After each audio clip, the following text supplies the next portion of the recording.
Hello there, my name is Shamil. I am an environmental activist currently living in Tashkent, the capital city of Uzbekistan. Uzbekistan is located in Central Asia, for those who don't know. And I've been taking podcast interviews from people. And this episode is about John Waterstone, who is from Australia. He's an ex-army officer. He's a trip commander for 5 years. He's been to 65 countries. Currently, he's living in Ho Chi Minh City, Vietnam, teaching English. He's a traveler, photographer, and most importantly, he's a very interesting, nice, kind, and a man with a big heart. So this one is John Waterstone. I hope you enjoy this conversation. I think it's outside our primitive mind to understand how the universe works, but I believe after watching or reading the book, I've got the answer to that question you asked me the other day. The alchemist. The alchemist said that sin comes out of the mouth, not into the mouth. Right. But just the universe, and one of the key issues he said in this film is that the universe conspires to give you what you need. So it's also the theory of the secret, putting it out to the universe as you do often. So in The Alchemist, he says the universe is on your side. It wants you to succeed. But from our point of view, I would explain to my son, I remember sitting down, my son's now 19, but he was always a keen football fan. And he'd be watching football with me and he'd be abusing the TV. Come on, that's an easy mark. You should have done that and you should have done that. And I said, whoa, stop right there. I said, you're watching from a vantage point that you see everything around you. That player is worried about that guy taking his head off. He's worried about that guy attacking him. So his field of vision is limited to 5 or 10 meters. So he has to make a decision from what he sees. You're sitting on the grandstand and you see everything. So it's an analogy for life. When you're experiencing a situation, you only see within the 5 meters around you. You don't see what I see because I've got an impartial view of what's happening. And that's why it's always easier for someone to give you advice when you've stepped out of the situation.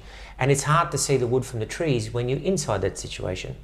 So that's, I think, the universe, as I said, that conspires to help you, but from your point of view, you can't see it. And a man I greatly admire who actually started out as my martial arts instructor, ended up being more like a brother and a mentor to me. And my son looks at him like an uncle. He said to me that the 3 worst things that ever happened in his life ended up being the best. Like one, to give you a situation, he was divorced from his wife and he lost access to his children. And that time, that was the worst thing that ever happened to him. But it gave him that nudge in a direction that now his life is everything he imagined it to be. He's got a great relationship with his kids. He's a grandfather now. So he looks at it philosophically that if that didn't happen, I wouldn't be in this good spot. But unfortunately, as humans, when we're going through the crap, I don't know if you remember the Shawshank Redemption. I do. I watched it many times. At the end of the film, I like the thing how he went through 30 meters of effluent to be clean and reborn at the end of it. That's what when we go through difficult times, we must remember there is light at the end of the tunnel.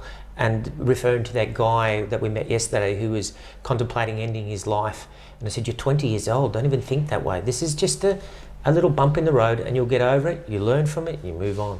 Right, no wonder Shawshank Redemption is #1 on IMDb. So whatever you're saying right now makes a lot of sense to a lot of people, I hope, because I can relate to that wholeheartedly. My phone, somebody's texting me. I don't know who that is, but yeah.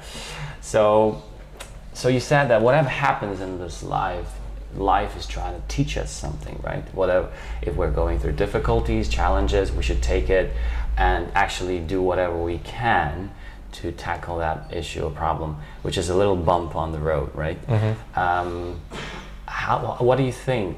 Should people get rid of their ego in order to enjoy life? Because when ego is involved, whatever happens in your life, be it bad, normal, good, you feel like this is the wrong thing that's happening to you instead of the right thing. The way you interpret things in your life. Is it ego related? Is it related to... I don't think it's ego. I think probably the Buddhists have an interesting philosophy with expectations.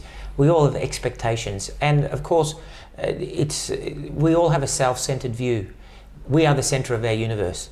Anything that doesn't affect us directly, 200 people die in Bangladesh in a storm. Well, it has no direct effect on me. It's sad, but it doesn't affect my life directly. Sure. But like they stop serving beer at the local pub at 9 p.m. instead of 10, and that's the biggest disaster because it has a direct effect on us. Right. And I think we have an over-inflated opinion of how important we are. We are one of 8 billion people. So what makes your existence any more important or any less important than mine? But as I said, we have this view, and it's just the way we are hardwired, of being the centre of our own universe. When we suffer, we think we're the only one suffering, and we don't realise, you only realise somebody else's pain until you've been through it yourself. Right. And me, when I meet someone that's been divorced and lost access to his kids, I'm very empathetic because I've been there, I know what it's like. But if I was to meet someone that's said their dog died, well, I've never had that relationship. Well, I have, but I've never had a dog die on me, so I think, oh, well, I'll get over it. Right. I did make a mistake once, a big mistake. I was speaking to a Jewish lady, and I said in my ignorance, I said, the Holocaust happened 70 years ago or 80 years ago. It's time to move on. Yeah. And she looked at me and she goes, I lost both my parents, all my grandparents, 35 of my immediate family. How can I move on? And I was humbled because I'd never experienced that. So I was giving her advice I had no right to give her. All right. But it was like, well, it's important to her for obvious reasons. Right. And through my ignorance, I apologised, obviously. But to me, it was like, just move on. Right. But if I was in that situation, I surely wouldn't be able to move on. Right, okay. So yesterday we had this conversation with the guy from Fergana. Yep. And another message. Something's going on, man. That's okay. I think the universe is trying to tell me something. And then you try to help the guy with that profusely, showing your emotional side of you, because you were talking nonstop, like for more than half an hour. Like I was there listening, and I was fascinated the way you were trying to help the guy out. Why do you think you were doing that? Is it because of your own life experience that you had to go through the challenges, and then you felt like this is the guy that I need to help? Because I've been in his shoes as well in the past. I think yes, because when you go through bad times in life, you often feel alone. I'm the only one that's doing this. Who's going to help me? There's no one there I can talk to. And I've been fortunate to have people in my life that I have been able to talk to. So I've appreciated being helped myself. So I think it's my, responsibility. Where I can help someone, I will. That guy, obviously being 20 years old, he's about my son and daughter's age. His knowledge of the world is minimal. And as you probably glean, he was a bit naive and hadn't experienced life itself. I mean, I did most of my learning after I became a father.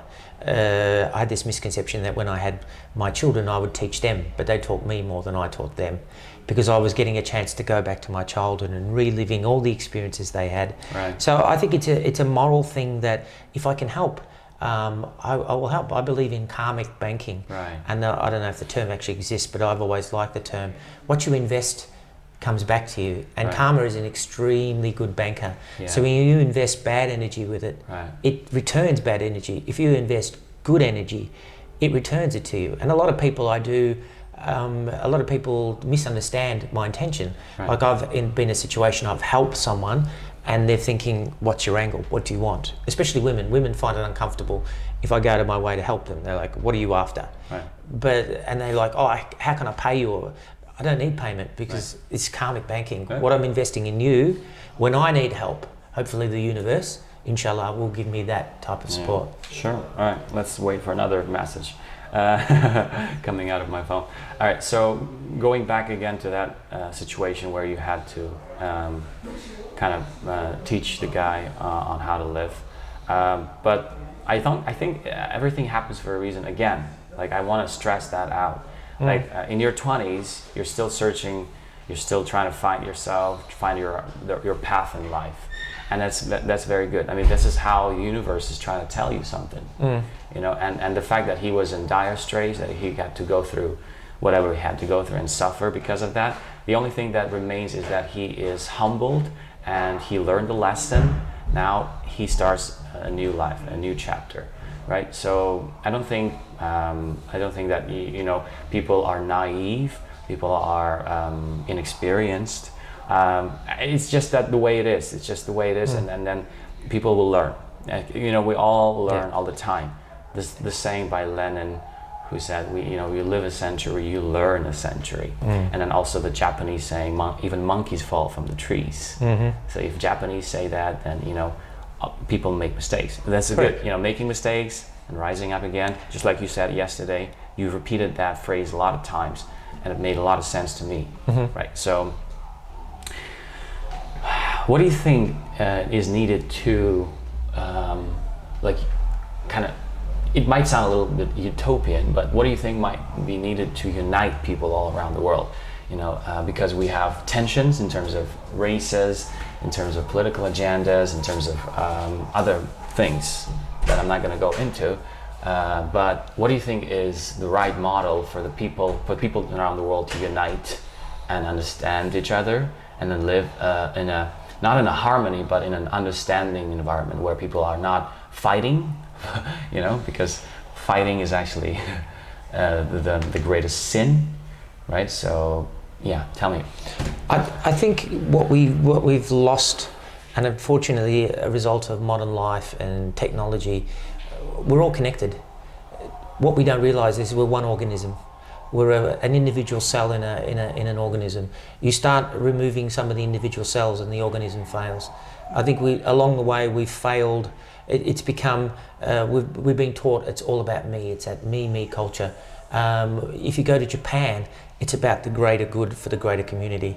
The interesting thing about the Japanese, they don't have cleaners in their schools. The kids clean, because they're part of a I'm not saying Japan doesn't have issues, but they're part of a greater organism. And I'm thinking we're becoming detached from each other. We've got technology, even though that aids in communicating with each other, we don't have that. We need to communicate face to face, a skill that we've forgotten. We need to respect each other's opinions. Like, as I said to you yesterday, if I draw a 6 on the ground, from your point of view it's a 9, from my point of view it's a 6. Who's right, who's wrong? There is no, it's just a different point of view. And I think we need to respect each other's points of view. I think the fundamental thing here is we need to respect each other's point of view without impinging on each other's. If your favourite colour is red and my favourite colour is blue, I shouldn't think that I'm right and you're wrong and go to try to change you. It's like, that's your opinion. But I think you can examine the human race on multiple different levels across humanity, across religion and all these things. We're differing point of views. You're wrong and I'm right. Yeah. Just like, live and let be. Sure. I don't think the human race, I could live in hope, but I'm not a pessimist, I'm an optimist with experience. I don't think the human race will ever reach that thing. There are always those who will want more than what they should have. Right. I mean, I just came from Dubai, and these people have got wealth like you can't imagine. I mean, to go to the toilet on a solid gold toilet bowl, I mean, what's the point? That toilet bowl can feed thousands. And Bill Gates, who's supposed to be one of the greatest philanthropic figures of the modern age, who people go, what a fantastic man. And I said, whoa. He claims that he's going to give all his money away after he dies. Why not give it away while you're living and see what you've done? I mean, imagine the buzz. You've just given 3 billion people life. But instead, oh no, I'll give it away when I'm dead. Oh. So I don't think his motives are pure. Oh, okay. Not at all. Yes, he owns most of the. That's a whole topic in itself. His agenda of immunising the whole planet is a very dangerous one. And I spoke to my son about this the other day. That once a person has that much wealth, he fails to become human. He's at that level where he has so much power, has so much control. Where does he go to the next level? After he's bought all the land, he's bought all the Lamborghinis, he's bought all the property. Hold on, my next step. I'll play God. Oh. I've got a God complex now. Now that you've got a software developer advising the world on how to fight diseases and how to vaccinate them, and eugenics and population control. Like, hold on, mate. Why? Who gives you these credentials to be advising the world how to live? I mean, you're a software developer, a billionaire, but you're not God. And these are the issues. Even Bono, Bono, Bono, the lead singer of U2. Oh, right. Yes, one of the exactly. probably the greatest bands in the world. Yeah. He's taken upon himself to go and chat to the Pope about his beliefs and how the world should be run. I'm thinking, Wow. you've got a God complex. You're a musician, a very talented one, Yeah. but you're not God. Right. Yeah. So this is the problem, I think, with humanity. There are those that rule us, and there are those that rule us. Make no mistake, we are ruled. That seek to divide us. Right. As I gave you the analogy before, the human race is like individual threads. There's 8 billion individual threads of cotton. When you combine that into a rope, it's very strong. Right. But when you separate it, we're weak. Yeah. So this is the idea. The human race is meant to be weak because it's easy to be controlled. Right. When we combine and form a strong, cohesive rope, we can't be touched. Right. And this is the problem. Those that rule us or those that control the world don't like us to be. They don't like us to be informed. Right. They like us to be powerless in our ignorance. Yeah. So this is the agenda where there's always people that want more. Now, Right. how many beds can you sleep in? 1, 2, 3, 4, 5, 6? Probably 100. 100. And simultaneously. Even I if, can do that. But even if you change beds every day, Yeah, I mean, yeah. there's 365 you could sleep in a year. Yeah. These people want the all, not just the share, but they want all, and that's the problem. Right. Yeah. Well, that's very powerful. So, what do you think makes us separate from each other? Like you said, the very fabric of our society and the world is actually not that great. It's not tight. It's very loose. What do you think makes us so loose in terms of our relationship? And having unity. Do you think it may happen sometime in the future? See, Do you think we can achieve that level of? I have my doubts Yeah. because as human beings, we're fundamentally animals. We like things that we know. You know, like you look like me, so you're part of my gang, my tribe. So we have a natural fear of something that we don't understand. Okay, so but look on the levels that we're now divided into now. We're divided into one of the biggest things we're divided in is religion. You're Islamic, I'm Christian.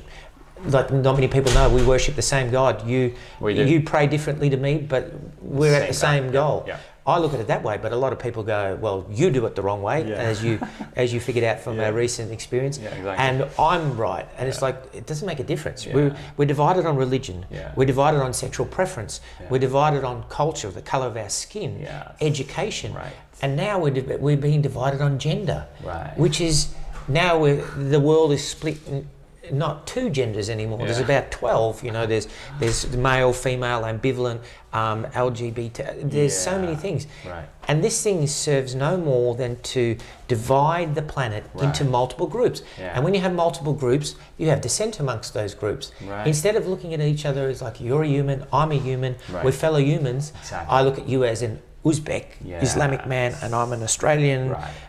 And that doesn't do much for our cohesion. And that's not by accident, it's by design, it's encouraged. It's like this Black Lives Matters thing. It's like, I've never liked the issue of Black Lives Matter or violence against women. It happens, but men get raped, men get bashed. Sure. Black men, white men get discriminated, they get killed.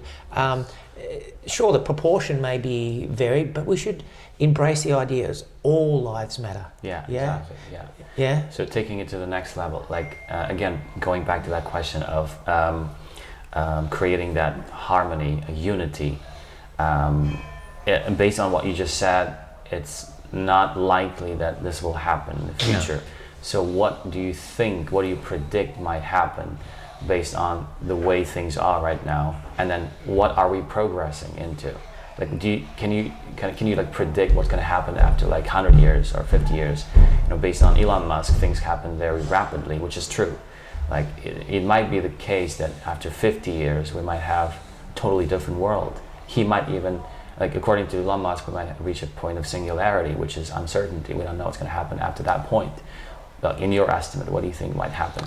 To be 100% honest, I don't think the world is on a very desirable path.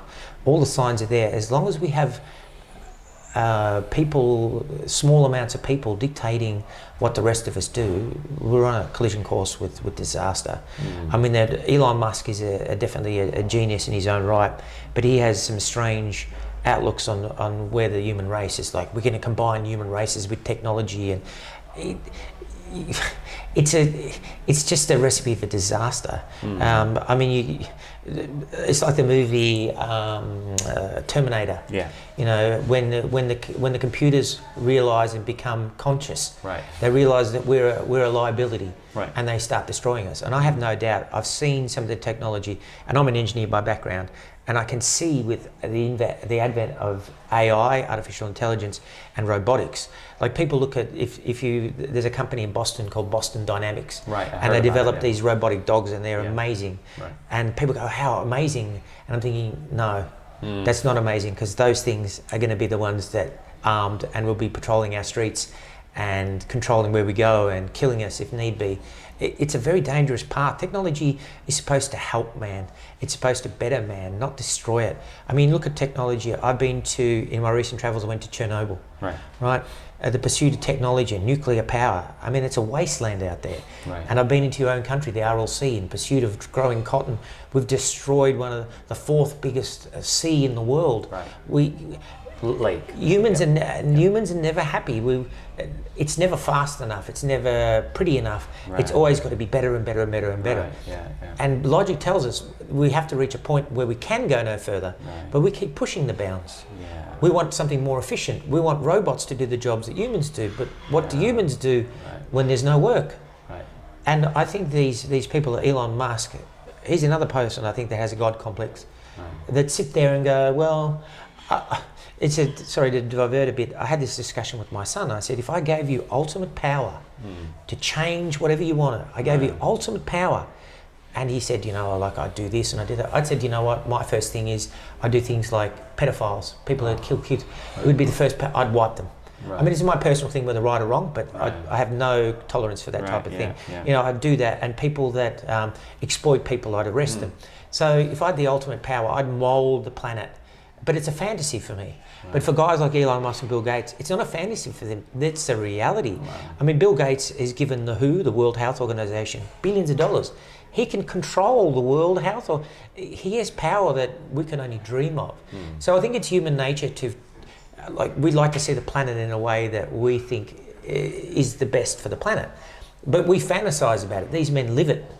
So their idea is to combine technology with human beings, to be able to sit there and send an email from a beach in the Bahamas and not even get off the ground. I mean, do we really need that? I mean, with so much of the world being this, like 70% of the planet is dying from starvation, and the other 30% is dying from overeating. There's an imbalance. Right.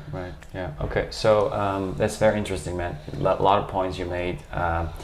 I'll take time to digest all of that, but yeah, going back to that thing that we have, I don't know how to even term it, evil that exists in this world, where you have this hole in you that is never going to be filled. Based on that movie called Apocalypse by Mel Gibson, that this father who is about to be executed.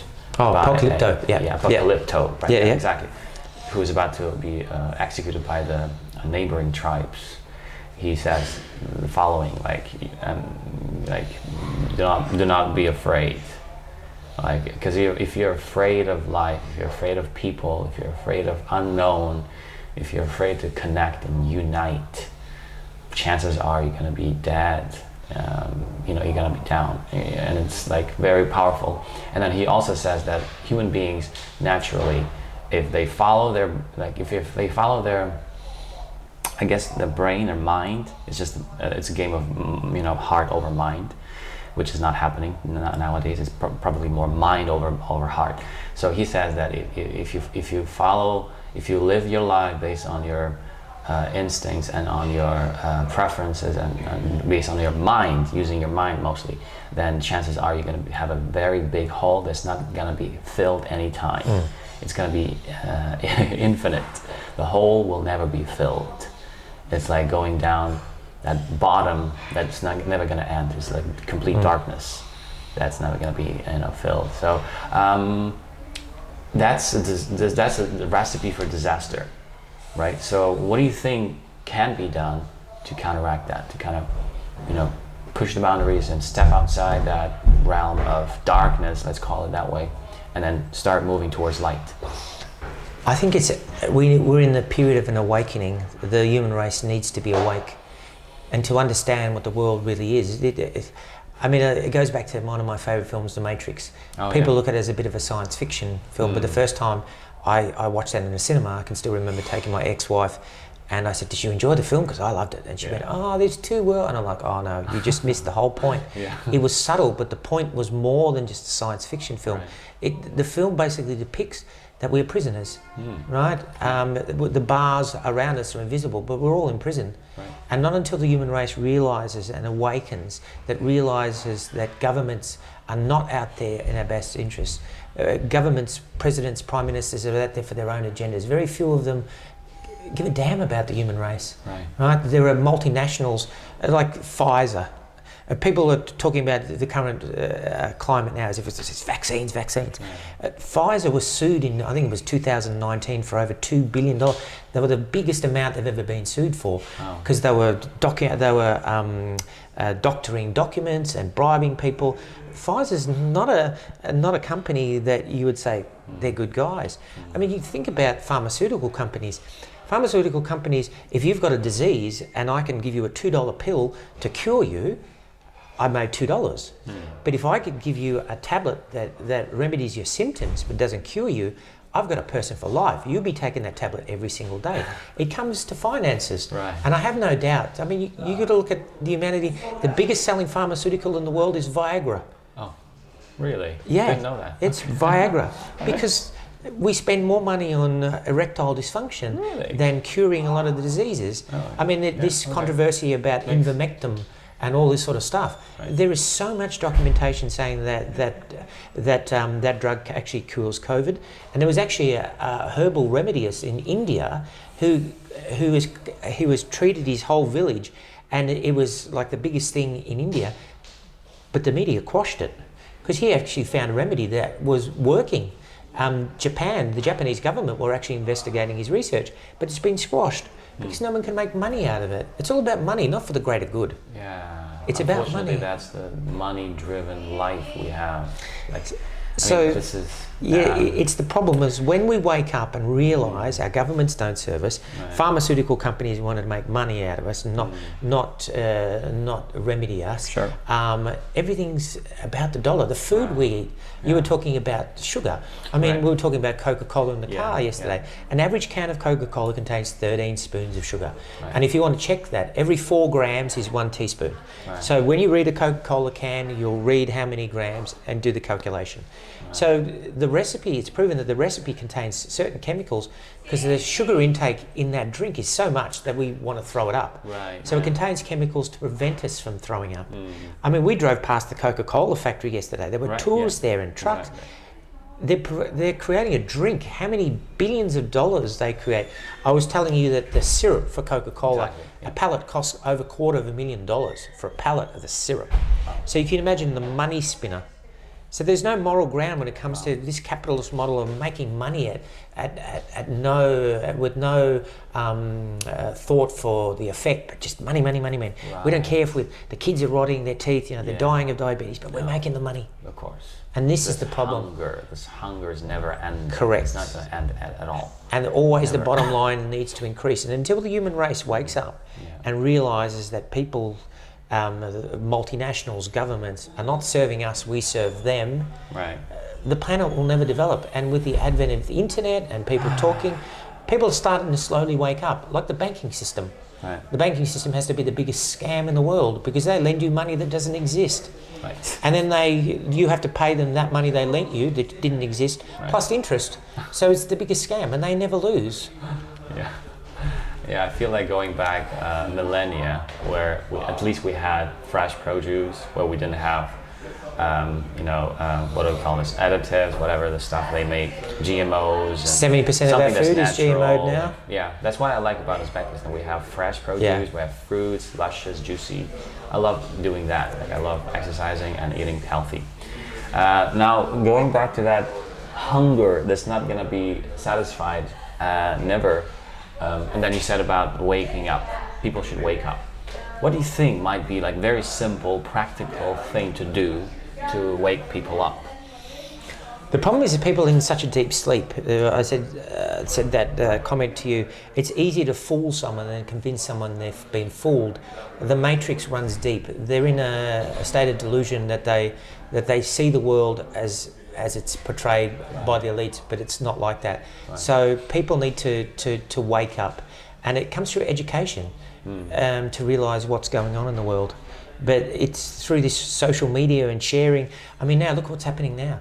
Social media is being, what do you call it? What's the word? Controlled. Yeah. Like you say anything about COVID, it's already banned. Right. So you can't share information. Yeah. Like people need to realise we're not living in a free society anymore. That died a couple of years back. There is no freedom of speech anymore.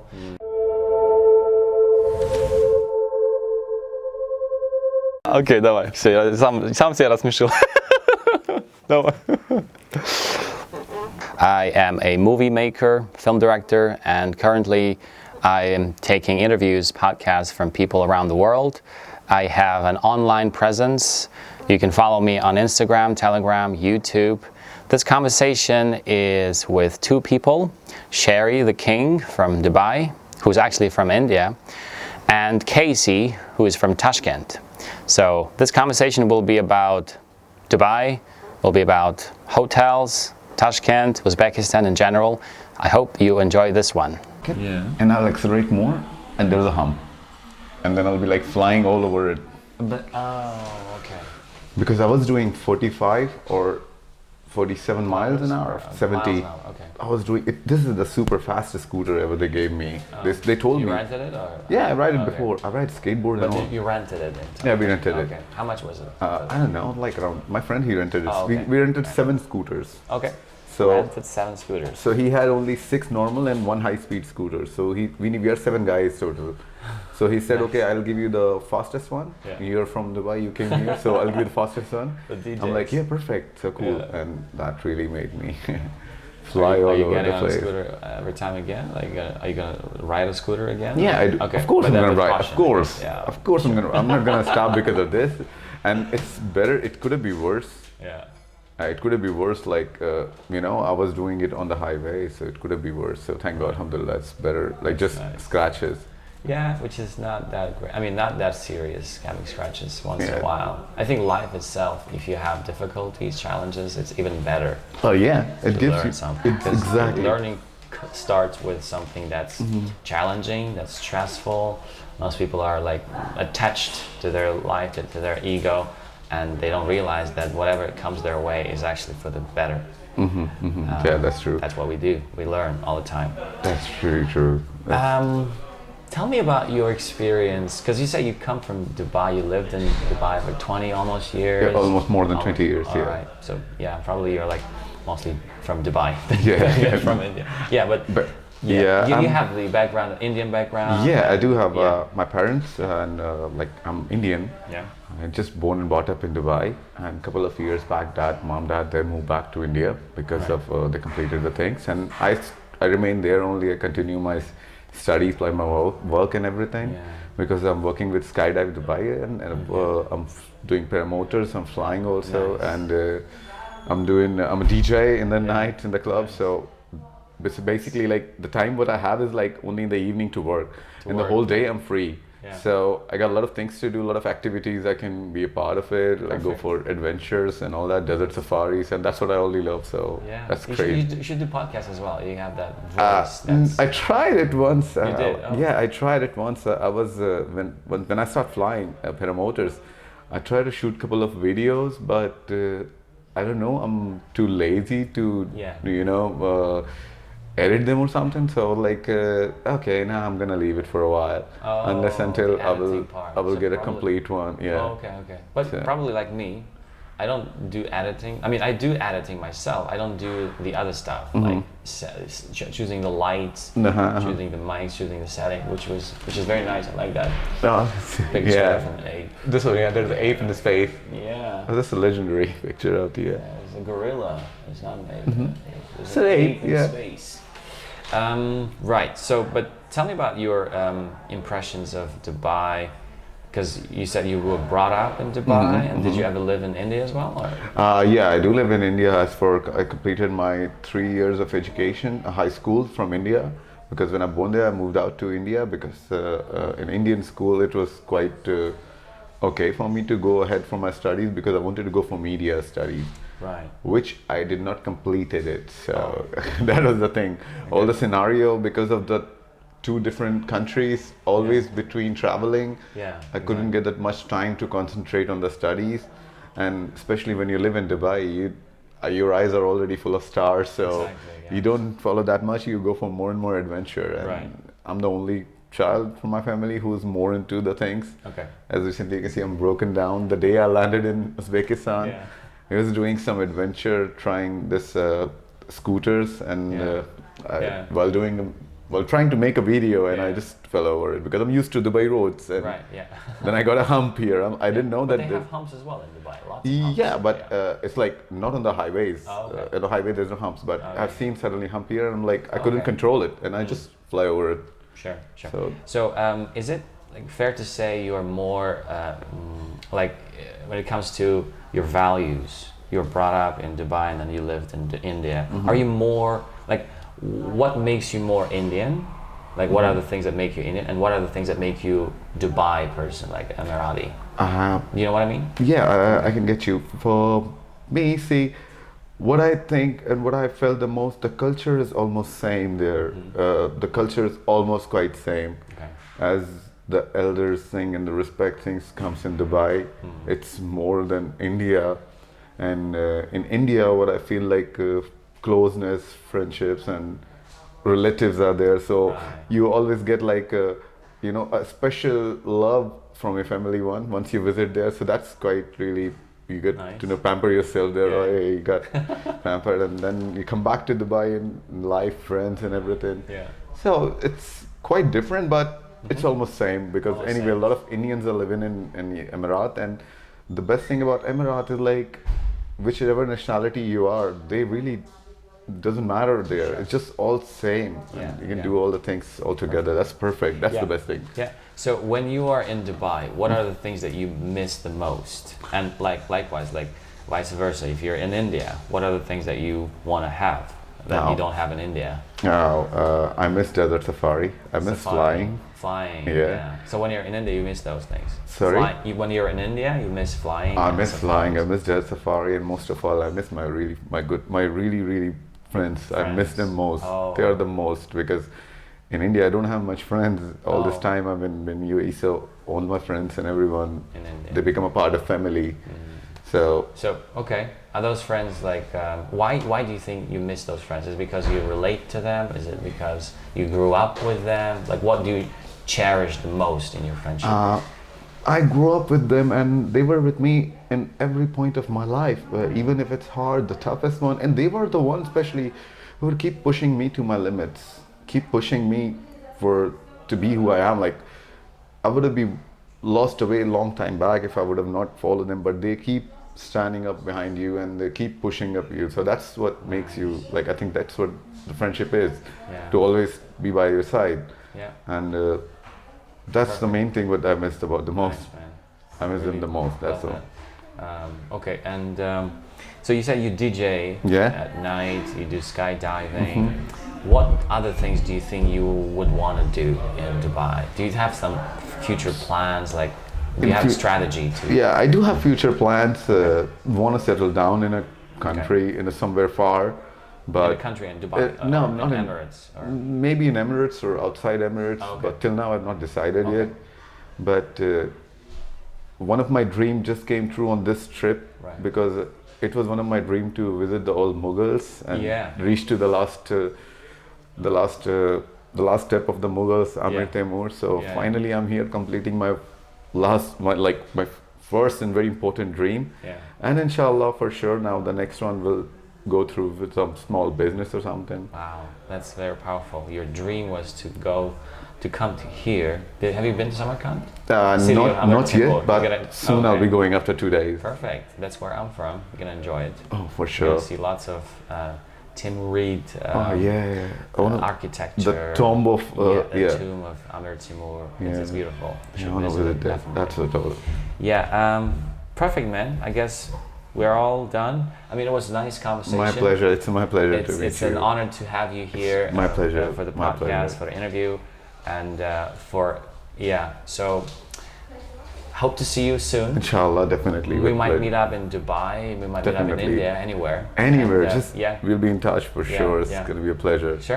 All right, man. For sure. Thank you very much for coming. Thank you very much. My pleasure. My pleasure.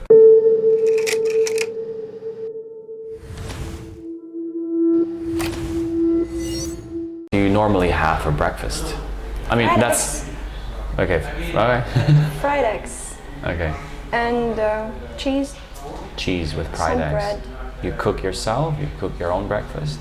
Sometimes, yes. Sometimes ladies do that for me. Do that for you. Which one do you prefer?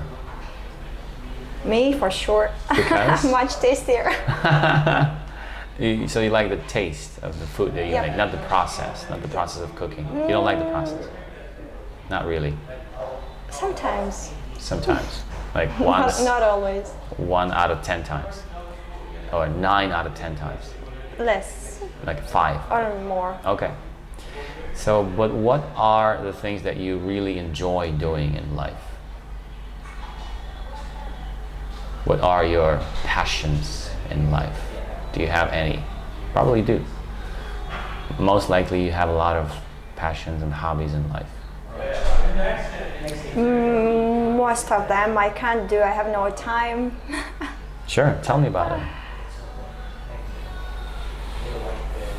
I feel good when I help someone. Perfect. With anything. That's nice. When I help people buy a ticket. When I help people find a place, a good place where to go to have dinner. And when they're coming back and saying like, thank you so much, the food was good, the service was good. So I feel really nice. I feel warm inside my heart and my soul. I feel nice. I don't know.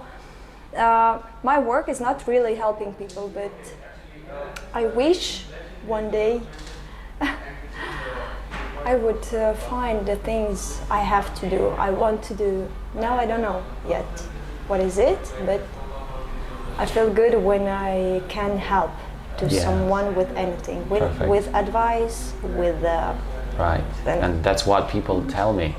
Like all the guests that are staying with you at this hostel, they're saying this is the if it wasn't for Casey, this place would fall apart. Probably you're in the right place and you are the right person for this. I won't say job. I don't think it's a job. The right place for you to be, right? With people, helping them out. And I do appreciate you giving me this interview.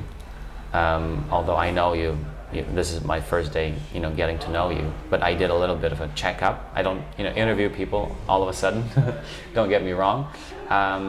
I actually study people, and I want to know how they do what they do, and if it's for the benefit of people, and if they're more like capitalistic, if they're into money, then high chances that I won't. Probably I will take interviews from people who are money-driven people, and then get to know them from a different angle, because life is very diverse. It doesn't mean that if you're kind in heart, that you need to take interviews from kind and heart people, right? So it's actually very diverse, and I'm looking forward to people with different views in life and philosophies. So tell me about your upbringing. Like, you were brought up in Tashkent, in capital of Uzbekistan, right? Did you grow up with siblings? You have parents? Tell me more about that.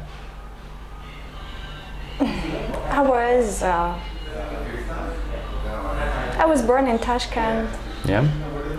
I had mama, papa, and my elder brother. Good, very good. And mama and papa were working from morning till evening every day except Sunday. Okay. So we always been with brother, only two of us. So he make for me food. Sure. Yes. He was going out took care with of you, me. yeah, like a brother. He was taking care of me. Perfect. At the school, I was studying good, but my behavior was bad. Okay. Why is that?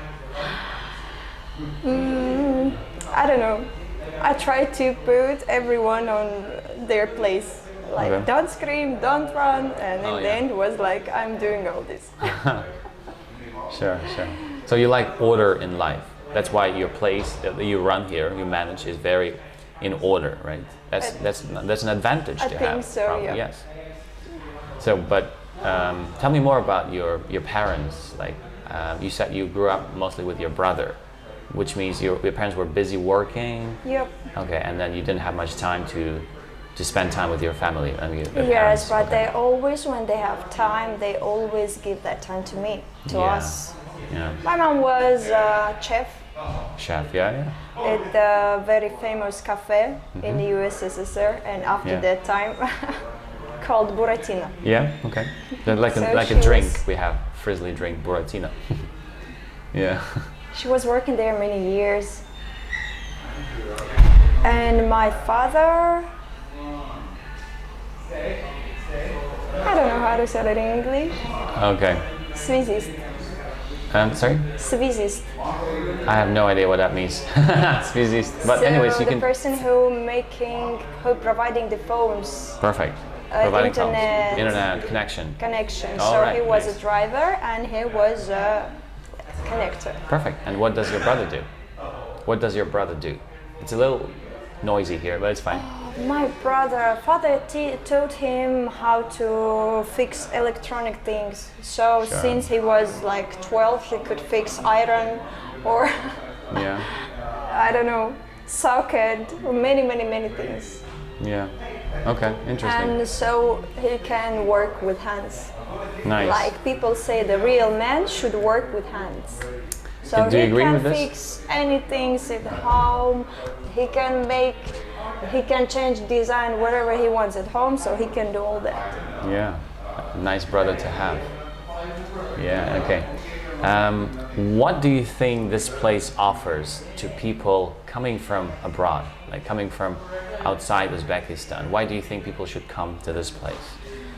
Because we have special design, interesting design. Yeah, I We can have tell. a It's amazing. nice. We have very good service. We're so friendly, and all of the people for us the same. It doesn't matter from which country people coming, from Australia, from India. For us, they all the same. They all important for us. Yeah. Yeah. So Interesting. we will be act same with all of them, and we would help to all of them on the same condition. Nice. That's very interesting. So you treat everybody the same. Sure, and you make sure. sure everybody's satisfied. You make sure everybody has his breakfast, his or her breakfast.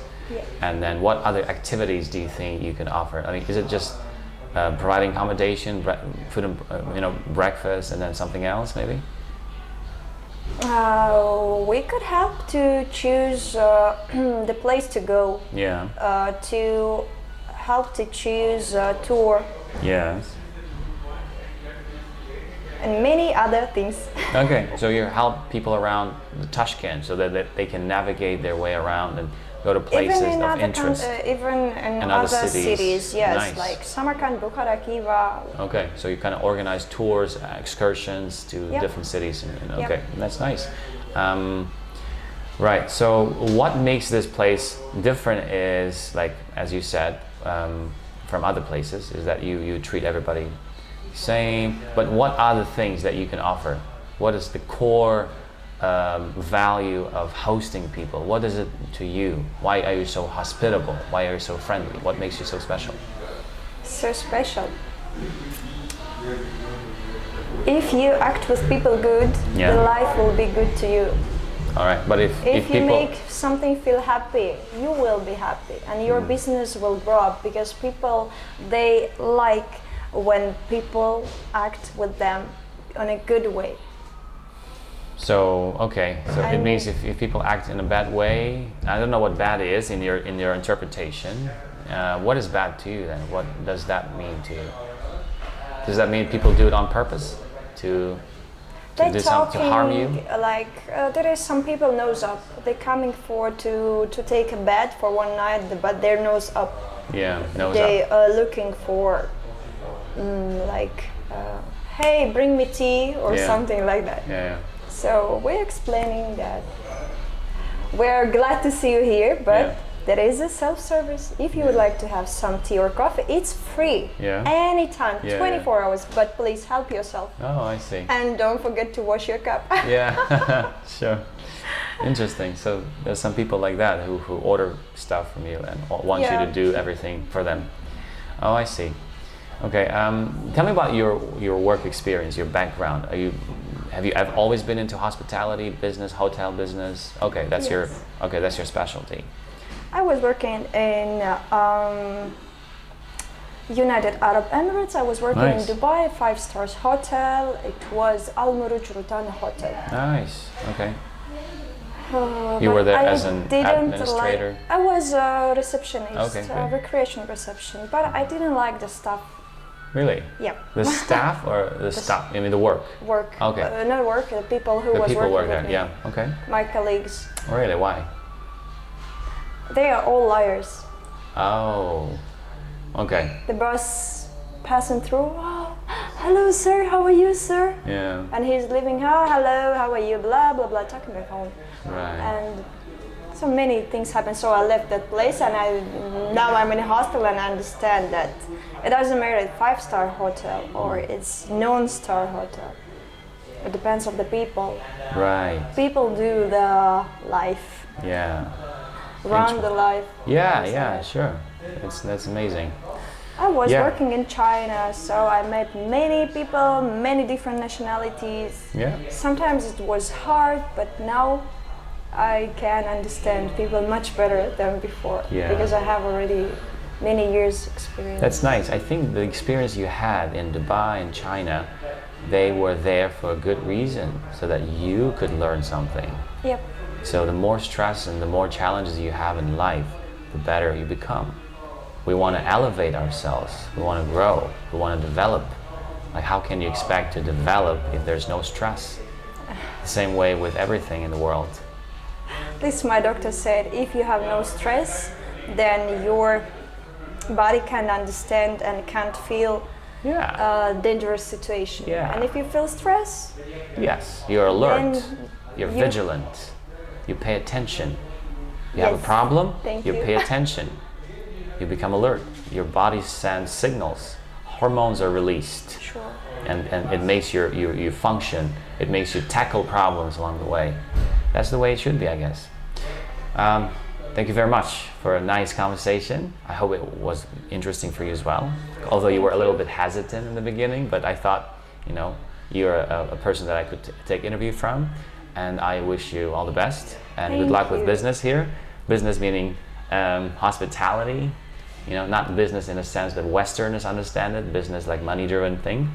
It's mostly people-driven thing, right? So thank you very much. Thank you. It was very interesting. Yeah, it was. Thank you.